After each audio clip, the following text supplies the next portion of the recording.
Well, as Victorian health authorities scramble to trace and contain the state's latest outbreak, the federal government maintains it's not a race to get people vaccinated. But if it was, we would be left far behind. So how do we compare against the rest of the world in the rollout of mass vaccination programs?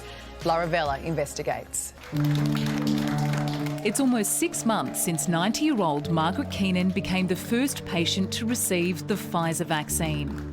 Her inoculation kickstarting V-Day, the UK's mass vaccination program, aiming to get 800,000 vaccines across 70 hospitals in the first few days alone. I had a wonderful nurse called Lily, and she said, "You're going to feel a shock." But I literally did not feel a thing. In the following weeks, cathedrals were quickly repurposed into mass vaccination hubs, prioritising those aged over 80 and frontline healthcare workers. In the United States, emergency approval of the Pfizer vaccine in mid-December saw the nation embark on the first step towards one giant leap forward in the fight against COVID-19. And it came with quite the slogan. It's called Operation Warp Speed. That means big and it means fast. But in practice, not quite. Residents aged over 65 camp in their cars, queuing, hoping for a coronavirus vaccination. But there were only enough doses for the first 600 people. Soon the Moderna vaccine was being given, and after an 11-day pause due to clotting concerns, the Johnson & Johnson vaccine would also be used. Then a bold pledge from the new president. 100 million shots by the end of our first 100 days in office. By mid-April, President Biden announced all American adults would be eligible to receive the vaccine. Meanwhile, in the UK, 32 million people, almost half the entire population, had received their first inoculation. But here in Australia, at the same time, just over 1 million doses had been administered. However, a major setback for our rollout of the AstraZeneca vaccine.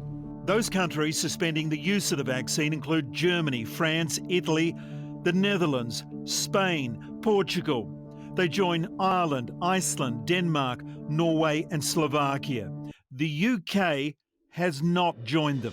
Now a new front in the fight against COVID-19, turning the tide of vaccination fears. Cue the celebrity endorsements. Should we just start going door to door and offering people vaccines? Oh my God, I love that. Sign me up.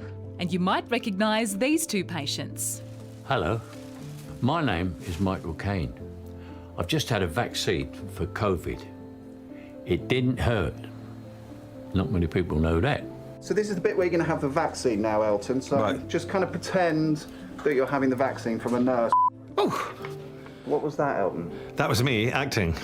Here, another ad campaign is scheduled for July, this time targeting under 40s.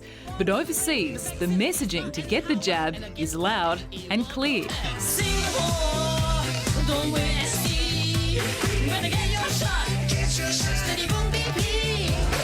Hey COVID, check this out.